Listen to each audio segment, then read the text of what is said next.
Hello guys, welcome back to the channel. Just want to give you some updates here. I'm getting ready for the really it would be the 2023 breeding season, right? So um couple things that I've done here. Whew, it's hot here today.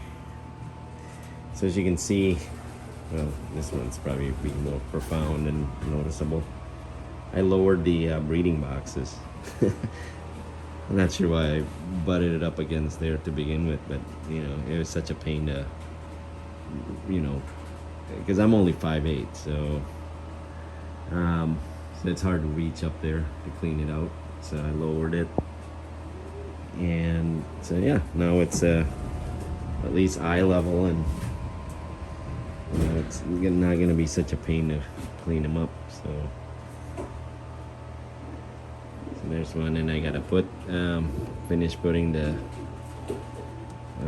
doors on this one. I don't know what happened to this one. I think it came off or something. I don't know. Sounds like it's raining.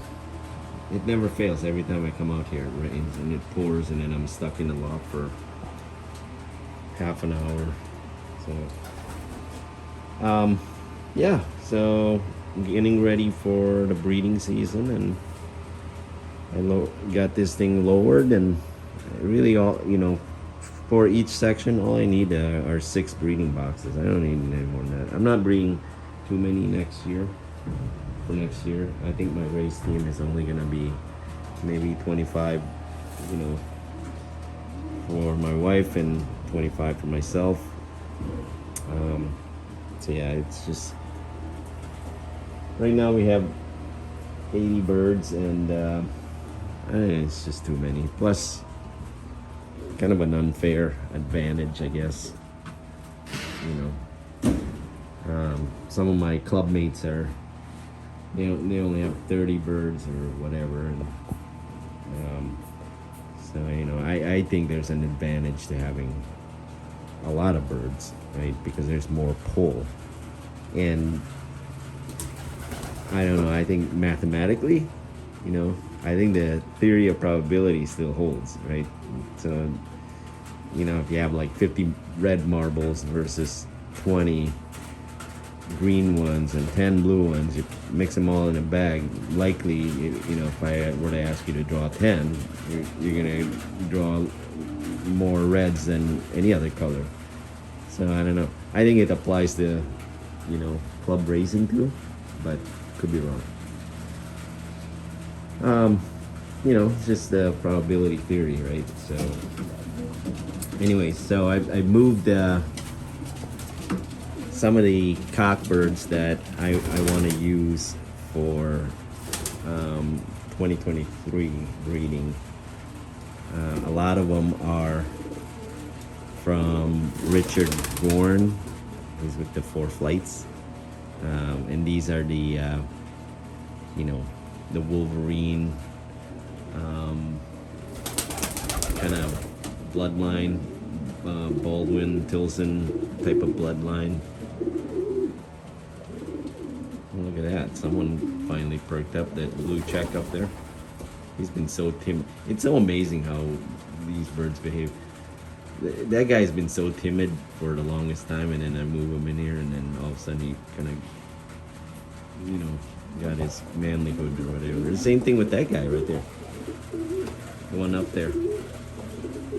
Like, it's almost like something turned on, and so as you can see, they kind of pick their nesting boxes. That guy's got that spot. I've got Ricardo right there. He's the oldest one in this loft now. Used to be the youngest. There's my class bird, which I'm gonna keep only because I spent a bunch of money on it. But yeah, I'm excited. Look at these. You guys know I'm kind of a sucker for blue bars with white flights. So Ricardo's a white flight. That guy's blue bar, white flight, blue bar, and I mean, it doesn't have to be to have white flight. But I like the powder blue with the white on the back at least.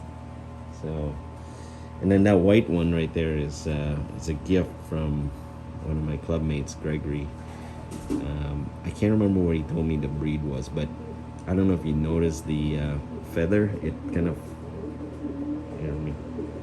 it sort of flips up right there.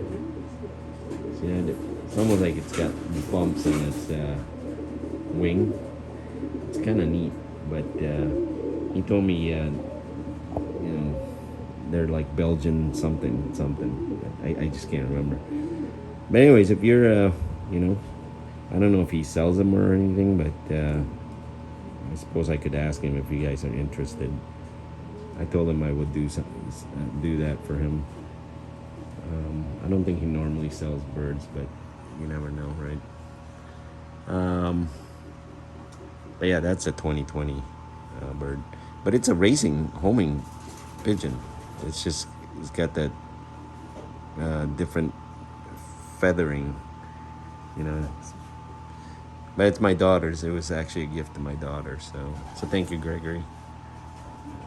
She really likes the birds. I know she doesn't always express it, but she loves her white birds. So these, let's see. I gotta put the door on that, and I think I'm gonna take those out because they don't really use them. They sort of prefer the perches. There's V perches up there. That's why I notice at night they're never really over here. So, and I don't think I'll need those anymore because I'm really not breeding that many. My plan for next year, more one Loft races. So I'm gonna send birds to OLRs and futurity races. And I'm still gonna do club racing because I can't, I enjoy doing that still. I don't enjoy the drama, but I enjoy watching the birds come home. So, all right, well, that's really all I wanted to share. Here's the race team. They're looking good, getting stronger and stronger every day. All the young birds have been transferred over here. The last one I transferred a couple days ago. So, and then the rest are really, they're starting to fly. So, I can't wait till they all are flying. Like, because I still have like 3 in here that are kind of, new yet, late hatches that, An interesting thing also, the 2 whites that I have, both have broken wings. I don't know what it is. I don't know if the hawks target them when they're flying, and that one, for example, ended up in someone's garage. So one of my club mates, Johnny, brought him over because he got a call from the lady. And then this one here, I don't know what happened to him, but he's got a broken wing, or a hurt wing anyways. He still flies. And actually he went on the 35-mile toss and made it back with the rest. So but as you can see, his wing is like kind of sagging. It's just, I don't know, something I noticed. Just the white birds seem to always, I'd be lucky to get a white bird to the races. I make attempts every year, and they start out well, and one by one they either get hurt or die or something, or get lost. So it's the blue bars and the checkered, the grizzles seem to be the more reliable ones. They, I don't know, just just could never get a white one to the races. I mean, well, I did actually last year, one of them out of 4. and never came back from the first race. So it would be nice to watch a white bird trap and actually clock in. So yeah, here's I sold a bunch of breeders. I think I'm pretty much done for selling for now. That was hard and gut wrenching, but so all I have are the young breeders except for Ricardo and that class bird. That one's a 2022 bird, 2022 from all three are from Richard Gorn, and then there's more in the other loft that I will transfer over here shortly. That's from Richard also. That's a Jansen bird actually. That's a son of one of my Jansens here from Brian Lewis. So I have more hens than cocks this year for some reason. They're like outnumbered big time. Let's see, I don't think I have anything else that I want to sell. So I know some of you have been asking, but that's it. The rest I'm gonna keep because I just bought them for next year's breeding. So, and then some of them I just couldn't part with. So we'll keep them. Maybe next year I'll have the guts to let it go. But okay, so yep, there's my Ricardo bird. Shouldn't have named it. Now I'm stuck with it. Now I'm attached, but that's Ricardo. He had bred me the two birds that that won the 250-mile Waycross race. So, and technically, I won one of the other races, long races too. It's not on paper, but I remember this. I was on the phone with the first place club member. He didn't have any birds in his area yet, and I already have my first bird circling around. But my mistake was that day I let my old birds fly around, which was a mistake because normally they come in right away, but they got chased around by hawks, and so they stayed out for like 2 hours. And as my race team was coming in, they sort of tangled up and they flew around for another 30 minutes, and of course getting chased around by hawks and stuff. So that's what happened. I don't know. Technically, I'd say that's a win for me, but certainly not on paper. So at least I knew my bird made it here first, at least in the area. They just didn't clock in on first. So but yeah, anyways, I'm looking forward to, so excited for this year's race, because now it's like I actually was a little bit more prepared this year than last. So it was my first year racing in Florida last year, so I didn't know what to expect. So that's all you can do. That's the fun part of it, is improving and trying out different birds, different products, and combination of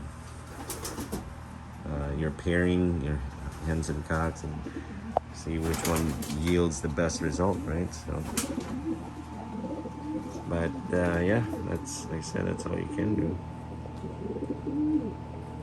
Ricardo. Okay, guys, just wanted to again, give you some updates on what I've been doing. This one I'm gonna, it kind of bothers me that it's not lined up. You know, it's not the same, but, and then of course I have that same problem of being able to clean that. I always have to bring a ladder in here, which is kind of a pain, so I think I'm gonna chop up the bottom right here, lower the whole thing down, and that way I don't have to mess with the ladder. So, but total I'll have 1, 2, 3, 4, 5, 6, 13 boxes here. So I'm hoping next year I'll only do 2 rounds of breeding and call it good, because it is a lot of work. This year I went all the way. You know, I mean, some of these birds went 4, 5 rounds, and it's not so much that it's long breeding season for me this year, just to get up to get 80 birds. Well, actually it's more like 100, right? Because I know I had 100 bands, and this is what's left, and these are not even the 100 that I originally ordered. These I had 40 extra, so really I had 140 bands. I gave some to, I think I gave 10 to a guy from another club. He was over here visiting, and he asked if we could have some bands. I gave him some. So really, 130 bands that I use, and I only have 80 young birds. So I don't know what happened to the other birds. Either they got lost, or I mean, I did drop the they come in the string, and I did drop it, so I'm sure I've lost a few. I've also had young birds that got killed by snakes, so that's where the majority of the bands. And I didn't bother taking the bands off. I used to cut their legs and save the bands, but I knew I had too many, so I didn't bother. So majority of it of the bands went onto dead birds, dead young birds killed by snake. And then some got lost. I know I lost 10 first time I let these birds out, because I got so busy that some of these, the first rounders got too strong, way too strong, that as soon as I let them out, they flew away and never came back. So but yeah, okay. Next step here is this weekend I'm doing a 50-mile toss, and then once and then probably I'll be busy, but the following week I'm gonna start putting the chips on. I'm the race secretary here, so a lot of these guys have a lot of birds too, so I want to get a head start so they're not all coming in here all at once, and I'm registering like a bazillion birds at a time. So I'm gonna start with my birds, get the timing chips on them and get them registered in Pydex, and then send a message out. When they come, I'll get their birds registered. Our first race is not until October 16th, which is nice because it's not going to be so hot, but it's also bad because that's when the hawks really come out.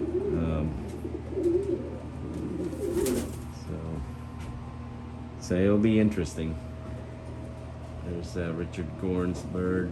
I told him I'm emphasizing his birds. I told him I'd make a video of there's one of them. Oh, look at that.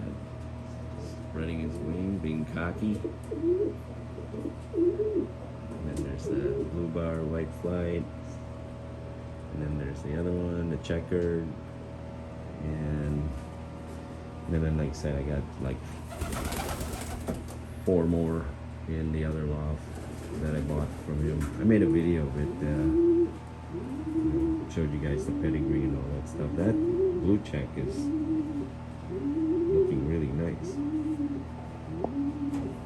I think that's the one where I sold a brother.